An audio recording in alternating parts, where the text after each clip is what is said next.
Mommy Onyx, sobra-sobra ang aking kadismaya sa aking sarili nung hindi ko maibalik sa manlalaway ang sumpa na kanyang ibinigay sa aking anak. Marahil hindi nga siguro papayag ang tadhana na mabuhay ng matagal ang aking anak kasama ako dito sa mundong ibabaw, Mommy Onyx. Kaya, nung makita ko ang ambulansya na dumaan sa aking tindahan, Mommy Onyx, papunta sa tindahan ni Aling Marites upang kunin ito dahil nahimatay ito sa kanyang tindahan, agad ako nakapagdesisyon, Mommy Onyx, na balikan ng aking anak dahil sobra-sobra ang kabado na aking nararamdaman sa mga sandaling iyon, Mommy Onyx. Kaya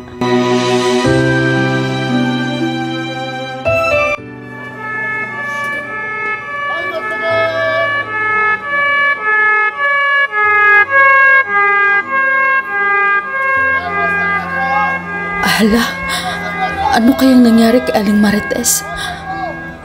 Oh my God, kailangan ko nang bumalik sa ospital. Ano na kayang nangyari sa anak ko? Diyos ko, hindi ko man lang naibalik kay Aling Pasing yung laway na ibinigay niya sa anak ko. Diyos ko, ano na kayang nangyari sa anak ko? Kailangan ko munang magligpit. Babalik na ako sa ospital. Diyos ko. Kailangan ko talaga magpakatatag sa mga sandaling ito. Pero paano? Kinabahan ako. Ang lakas ng kaba ng dibdib ko. Alis na ako. Isarado ko na lang itong tindahan ko. Alis na ako. Kailangan ko magmadali. Malayo-layo pa yung sakayan ng tricycle papunta sa ospital. Diyos ko, ano na kaya nangyari sa anak ko? Ang lakas ng kaba ng dibdib ko, Lord. Tulungan niyo po ako, Panginoon. Tinawag ako ni Venosa. Laura! Bakit kaya? Laura! Anong problema nito? Saan ka pupunta? Ang aga mo naman magsara. Saan ka pupunta? May bibilhin sana ako. Ay, by the way, nasaan ba yung anak mo? Matagal-tagal ko na siyang hindi nakikita Kumusta na siya? Doon ako papunta sa anak ko. Susunduin ko na siya. Bakit? Bakit ka nag-alala? Ay hala, syempre mag-alala ako, no? Kasi nga, atin-atin lang to, ha? Alam mo ba kung anong nangyari kay Aling Marites? Uy, ang sabi-sabi dyan sa may kanto, sa may mga tinda-tindahan dyan, abay binalik daw yung pangkukulam niya. Kaya siya na himatay. Oh my God! Hindi mo ba alam yon? Ay, alam mo ba yung mga kwento-kwento dyan? Na mangkukulam pala yan si Aling Marites.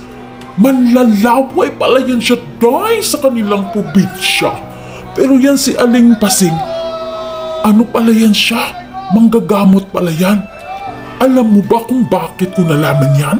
Kasi yun ang sabi-sabi dyan sa may tindahan ni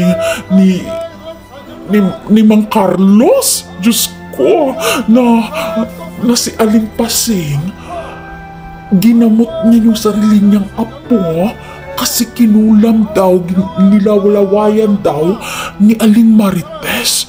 Kasi nga, yan si Aling Marites, ilang beses na yang nakunan, day. Tapos, nanggigigil pala siya sa mga batang bibo. Di ba si Lilac, bibong-bibong bata yon? Buti na lang hindi niyan inaano-ano.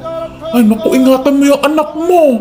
At saka kung nakabili ka ng mga gamit niya, mga laruan, ay day, sunugin mo.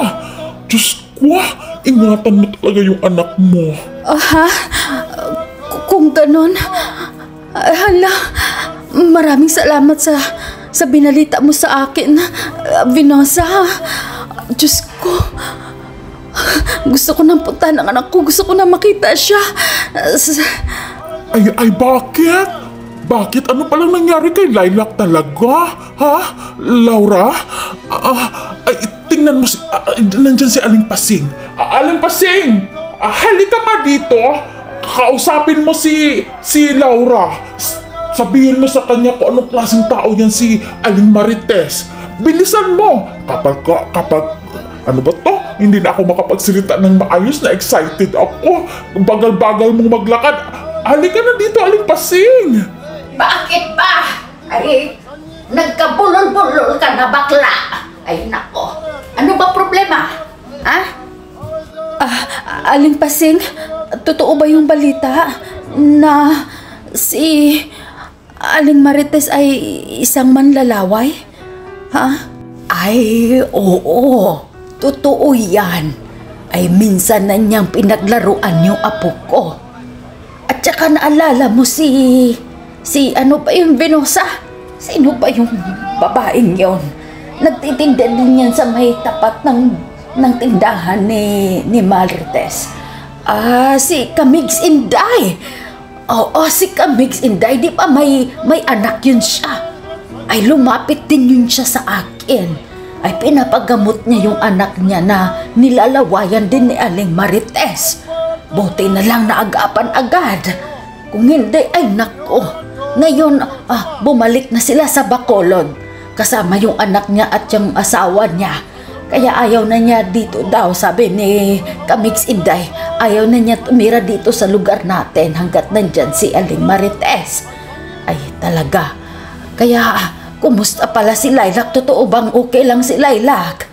Ha, Laura? Sa katunayan, hindi siya okay. Nasa ospital ngayon ang anak ko. Pero hindi matukoy ng mga doktor kung anong nangyari sa kanya. Kaya Di ba lagi kitang binibigyan ng sapin-sapin para sa anak mo? Ay, pinapakain mo iyon sa kanya dapat. Kasi pangontra iyon sa laway na ginawa ni Marites. Kasi alam ko na paglalaruan din niya ang anak mo. Kaya sa tagal ng panahon siguro ngayon lang naapektuhan yung bata. Kasi hindi naman ako masyadong gumagawa ng panggagamot kung hindi nagpapagamot sa akin. Pero yung sapin-sapin ay pangontra iyon. Kaya lang, hindi na kayo pumupunta sa tindahan minsan. Kaya hindi ko siya nabibigyan palagi. Kaya siguro tumalab yung panglalaway ni Aling Marites sa anak mo. Ay nako, puntahan mo na yung anak mo. Tingnan mo kung kumusta na. Ay, hala! Nandun pala sa ospital si Lilac. Ako na lang ang magpaparang ng tricycle para sa'yo. Libre ko na para sa anak mo. Ay, Diyos ko. Tricycle! Dito! Ayun na, si Manoy Rabas. Nandyan na. Siya na yung magdadrive papunta sa'yo doon sa ospital, ha? Laura, ako nang magbabayad kay Manoy sige, Rabas. maraming salamat, Aling Pasing. Bye-bye, Venosa. Thank you, ha? Diretso tayo sa ospital, Manoy Rabas. Sige, Laura.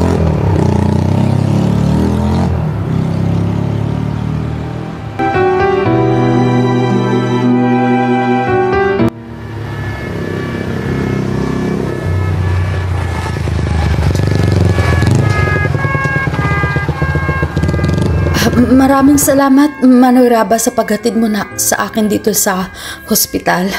Maraming salamat talaga. Walang problema. Sige. Andito na ako sa hospital. Papasok na ako sa loob. Didiretso na ako sa kwarto ng anak ko.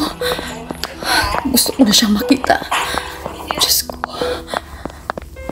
Dito na ako. Malapit na ako sa kwarto ng anak ko.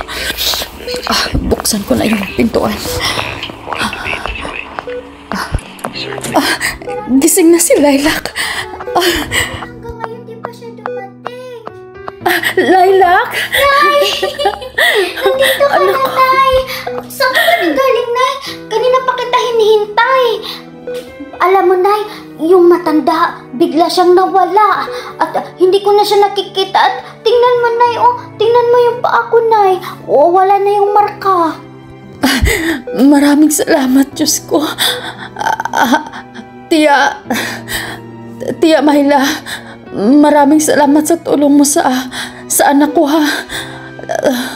Mano Eugene, maraming salamat talaga. Hindi ko alam kung paano ko kayo pasasalamatan sa inyong kabutihan at pagtulong sa akin. Maraming salamat.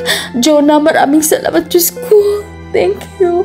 Akala ko talaga hindi ko magawa, pero nagawa ko. Salamat, anak. Makakauwi na tayo, anak. Oo, Nay. Ang gusto ko na ding umuwi. Namimiss ko na yung mga kalaro ko sa kubo. Sila si Lus Lus Vlogs, si Evelyn Vlogs Official, si The Evelyn Vlogs, yung anak ni Kamix Inday. Kalaro ko din yun, Nay. Sana babalik na sila, Nay. Tapos si SS Twins din. Tapos sino yun? Si Motion Vlog. Miss ko. Lalo na si Nay. Yung anak ni Happy Mommy. Kalaro ko din yun sila, Nay. Kaya gusto ko nang makita si Chip Branches, Nay. Lahat ng mga kakubo, Nay. Namiss ko sila, Nay. Uwi na tayo, Nay. Pati sila yung apo ni Bonsai is ang lumpo. Magaling din maglaro yun, Nay. Kalaro ko din yung apo niya, Nay, na si Lovely Mix Vlog 16, Nay. Na TKW Saudi, Nay. Magagaling sila maglaro ng pingpong, Nay. Tapos si Nay, yung pang si Pipoy Pops. At marami pang iba kong kalaro, Nay, na hindi ko na mabanggit dito, Nay. Sige na, Nay, uwi na tayo, Nay. Oo, uuwi na tayo. Ang daldal mo talaga. Namimiss ko yung kadaldalan mo, anak. Hindi mo ba namimiss yung teacher mo? Namimiss din si Teacher Uncle JJ Vlogs. Namimiss ko din. Tapos yung kapatid niya na si Inang TV. Namiss ko din yun sila, Nay. Tapos yung meron din akong team nun, Nay. Team Magaganda. Namiss ko sila. At saka yung sino yun, si Dan TV Vlogs. Namiss ko din yun sila, Nay. Kaya sige na, Nay. Uwi na tayo, Nay. Tara na, Nay. Ay, nako. Ang dami palang namiss ng anak mo. Ay, Lilac. Sige na, uwi ka na din maya-maya dahil magaling ka na. Sige na.